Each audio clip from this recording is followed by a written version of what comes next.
Hello there. I'm Scotty or not. Welcome back to Birth Month, day 12. I didn't write it down. Now I know what the full name of this, but I always call it Tiny Toons. So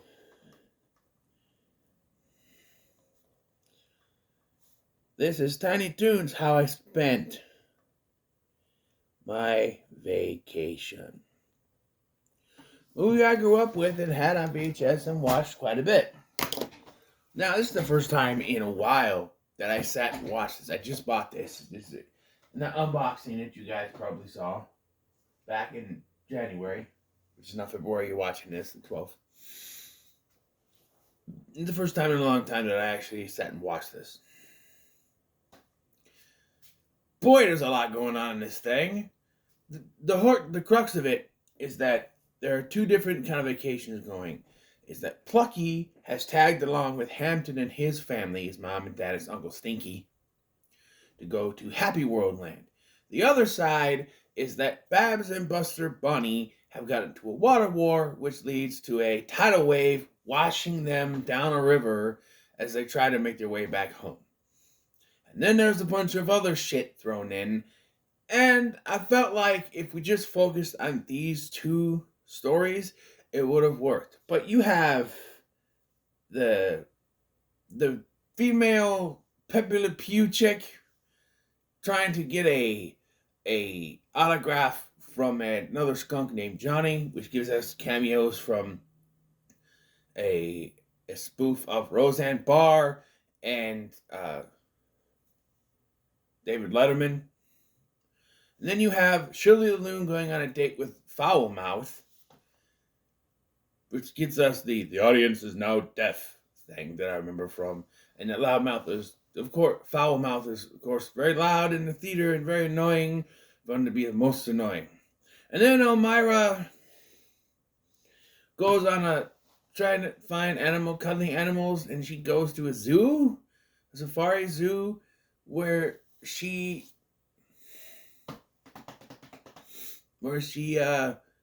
steals the pelt off of a cheetah. I don't know. There's those side things I don't really care for. The rest of the film is really what's connected, kind of. I mean, both stories are connected by one character, which we'll talk about. Um, but yeah.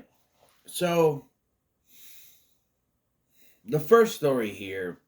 So all the kids are waiting for the clock to strike 3 so they can go to their summer vacation, right?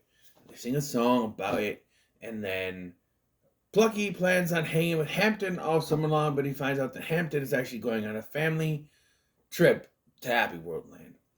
Plucky sneaks his way on there because he tries to catch up. He tries to, find a way to get to them, and eventually he just joins the trip. And then Babs and Buster Bunny have this war, a water war, which leads them to be in a tidal wave and washes them and a dog named Byron, who I don't think was seen before or after this, away on a trip where they find evil possums, poss-eyes, to try to eat them. And but Buster has had a pretty cool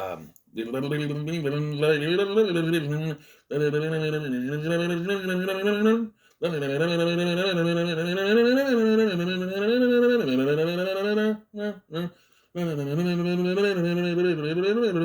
he has a little the little possum guy plays the banjo and he does that. Yeah, and then because the possums, poss-eye, whatever. If you watch iCarly, it's poss-eye. The poss-eye try to cook Babs and Buster Bunny, but it's mostly Babs because Buster. So that, and then they get away only to be found by a family of gators, and Papa Gator wants Buster to marry one of his daughters. So Babs has to disguise herself as a firework person. And the laugh I got out of this is when they're like, "Are you married?" She's like, "Yeah, here's the missus." And it's the dog, and he goes, "Woof." You gotta laugh from me, okay? Woof. Here's the missus. Woof. But yeah, and then they get away from that and end up on a cruise ship. And then Babs gets annoying because she keeps on doing parodies of, like, there's the, first of all, like, it's called the Good Ship Delta Burke, designing women reference. And so, of course, she's Shirley Temple. Because kids in the 1990s would get Shirley Temple on the Good Ship Delta Burke. But then we get a Tina Turner reference. Rolling, rolling, rolling on the river. Yeah, and she's just full of references. Even Buster has frustrated with this. But then it turns out all the people that were chasing them are on this boat. And they get away only to be found by a character I have to talk about later. Let's go over to the other plot line where they are on a road trip and poor Plucky can't catch a break. He's back there with Hampton and his stinky uncle. He's got flies coming off of him because it's stinky. They pick up a hitchhiker who is dressed with a hockey mask and a chainsaw. What's with movies around that time? Thinking that Jason Voorhees, it's a combination of Jason Voorhees and the Texas Chainsaw Massacre, but like people, all the parodies of Jason Voorhees, he has a chainsaw. Jason never used a chainsaw. That was Leatherface, but this guy had a hockey mask chainsaw. They call him the Hitchhiker Killer. It's all Scooby parody of the Hitcher. Now I think about it, Hitcher wasn't big enough to have parodies though, so I don't know. But he's trying to kill Plucky, and everyone else is oblivious. But they're able to get away. They leave him behind. And then later, Babs and Buster find him. That's what's chasing them and the other possum and Byron as they go down the thing. We have to wait for that because that's, So, Hampton and Plucky's family finally get to Happy World Land, right? There's a point where they get to this. They use the bathroom, right? And everyone gets in these hazmat suits to clean the bathroom, and when Plucky goes to get a drink of water from the fountain, they said, "Oh, Plucky, you can't drink that much, so you'll have to go again." And before he can even get one single fucking drink, they pull him away. They're so mean. They're so mean to Plucky. And Plucky's woes, they aren't done yet. When they finally get to Happy World Land, they say, "Okay, we have to ride the monorail to get to Happy World Land." So they ride the monorail, and Plucky's putting on all these cool rides. And you start to realize, because every time he puts, that's the Smasher, or whatever. And there's a Smash, and there's that one, and they show what it does, and that one, and that one. And then when you start to realize they're only having to point out and show you what they do, because we're not going to see a damn thing of them anyway. Because they're at the monorail, and they're done. Well, that was fun. Let's go home. He's like, "Home? But we just got here. What about the other rides?" And they're like, "Well, we don't want to get too excited right now for the first time. Wait till next time." And it's like, so you guys drove how many miles to get there? And you're just gonna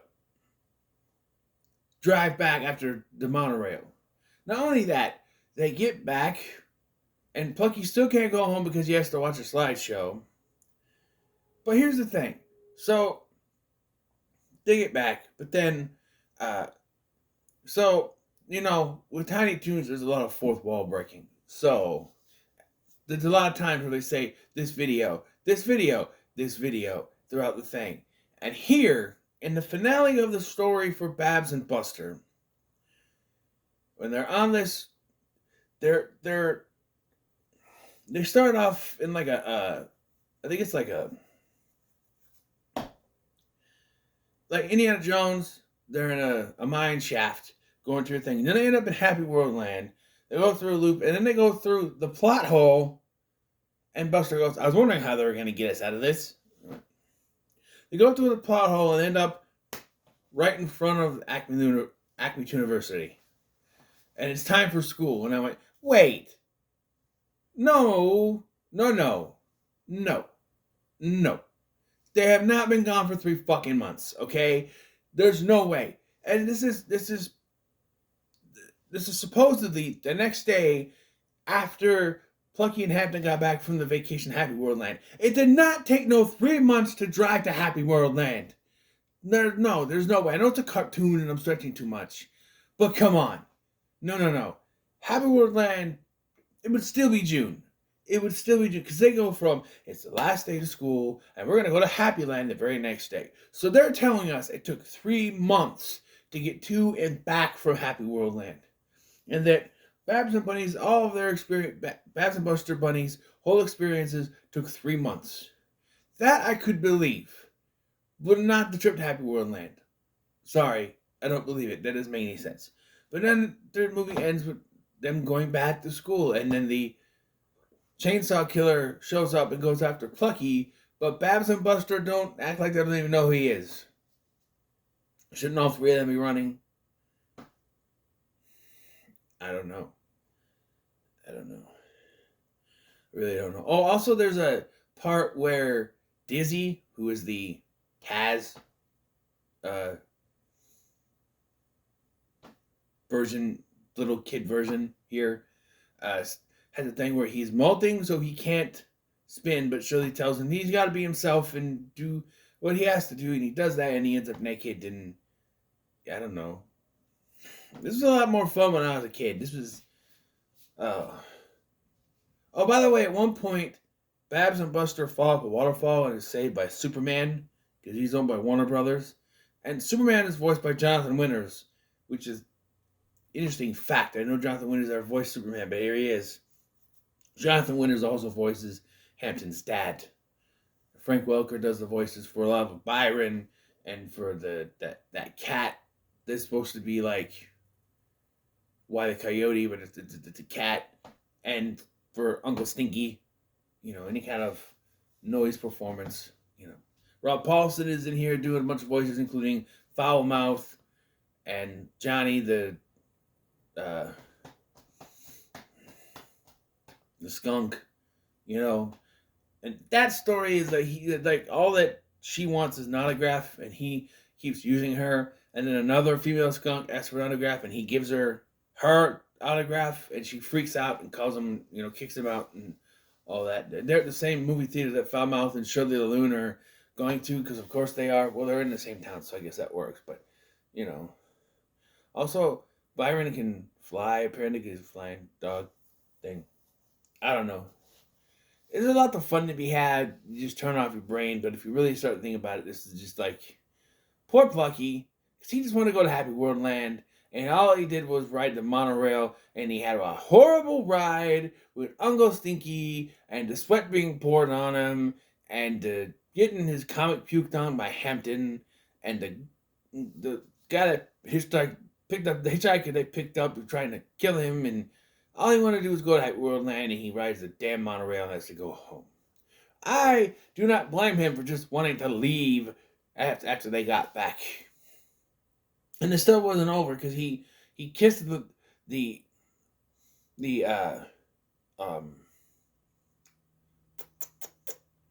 lawn, and they said, "Oh, careful, we just fertilized that." Well, no, because if you're presenting us, if you fertilize that before you left, then, and if you're presenting us, the school starts the next day, right? So it's now been 3 months. So no, you fertilized that 3 months ago, which means there would be any fertilizer in there. First, number one, and second of all, it's not that kind of fertilizer. They are trying to think, oh, he rubs shit on his lawn, but that's not how you fertilize a lawn. You do pellets. You do fertilizer pellets. It's not like you rub shit like they do on the farm. Lawns in the town. If everyone put shit on their lawns in town, you know how stinky it would be. I mean, they are pigs, but come on. I'm just saying, and I know they do that it's like dust, but still, I know they do that because we picked my son up. His grandparents on his mom's side, they live on a farm, so we have to go to that area, and you could smell it. You could smell it. You don't want to, but you could smell it. I'm gonna give this a middle of the road. It was fun to go back and watch, but there was so much that Foul Mouth was annoying. Poor Plucky. He doesn't get anything, and just like, I don't know, halfway through the movie, Babs lost her mind. It's like they didn't know what to write for her, so they just had her do parody stuff and goofy stuff to the point that even Buster was getting annoyed by her. And I don't know. Like all the other stuff with Shirley the Loon and Foulmouth and the female skunk and Elmira could have been taken out. And this could have been a nice hour-long feature. I feel like if you took that extra excess stuff out, I think that's an extra 20 minutes you could have taken off. Or it's 80 minutes, so yeah, an extra 30 minutes actually. No, 20 minutes because it'd be 60 plus 20 is 80. So yeah, it's an 80-minute long movie. You take out that stuff and you got an hour-long special. You could release, it didn't need to be 80 minutes. Some of the stuff you could, in fact, especially when you're, especially when trying to follow two different stories, and we got cut back to nonsense with the female skunk, or cut back to the nonsense with Shirley Loon and Foulmouth. It's like, why are we going back to this? Why aren't we following one of the other two stories that are more part of this than those? It's like they wrote the script and they said you had to find something for all of the major characters to do, when they could have just taken out a few of them and focused on a few of them. It's like, okay, we're gonna make this movie, which was originally intended for theaters, and like, well, we have to find something for every major character to do. Even the cat and the meat, they show up for one little scene. Well, the others, but that is like a transition. Like you see the car drive down the road, and then you see meep, the cat thing. But like the rest, you have to give them little side plots, and it's just a little too much. So it's the middle of the road for me. So, what are your thoughts on Tiny Toons, how I spent my vacation? Let me know in the comments below. Like, share, and subscribe. Thank you for watching. I'm Scotty, and I'll see you in the next one.